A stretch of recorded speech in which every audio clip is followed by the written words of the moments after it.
The most common ways that we're helping construction companies protect their payments is by using a method here that we call the PIM method. What that does is it helps companies protect and oftentimes leverage their lien rights. A lot of people in the industry think that protecting or using lien rights just means filing a lien, but a lot of times there's a lot more that can go into filing a valid lien, but more importantly, avoiding the payment issues that sometimes require a lien to be filed. My name is John. For the past 3.5 years now, I've been working with construction companies around the country who are wanting to make sure they're paid fairly and they're paid on time for all of the work that they perform.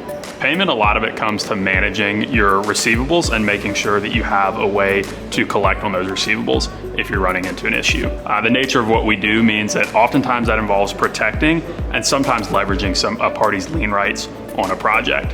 One of the acronyms that we like to talk to construction companies about that's really easy to remember is a method called the PIM method. That's P-I-M. So each of those steps is P for preliminary notice, I for what's called a notice of intent to lien, and the M, of course, is the mechanics lien.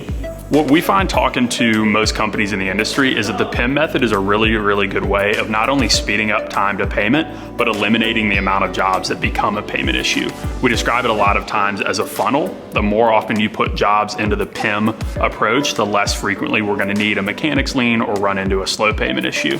A preliminary notice, generally speaking, is a document that parties on a job are required or recommended to send out to do one of two things.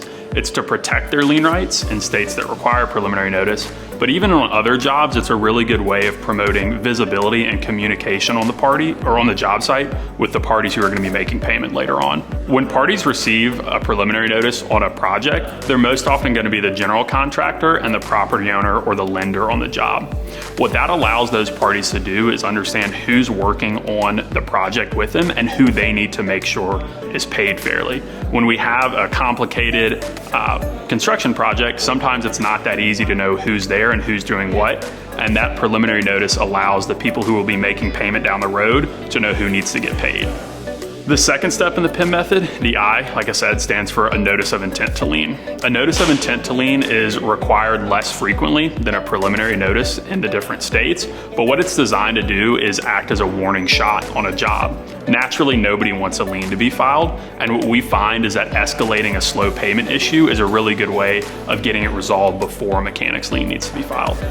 A notice of intent to lien is required in a handful of states around the country, but even in the states where it's not, it's a really effective way of escalating a slow payment issue. We all know that slow payment is the nature of the beast in the construction industry, and this document is a really good way of saying, hey, I've hit my limit on what I consider acceptable. I need somebody to work with me here so that I can be paid as a contractor on this job and I don't have to go file a lien, which is a win-win. A mechanics lien, although we don't love talking about them, is a party on a job site making a public claim against a piece of real property where they've furnished labor and materials. You can think of a homeowner who's just remodeled their kitchen. If a party is not paid there, by filing mechanics lien, the subcontractor or supplier who's waiting on payment has a real claim against that new home.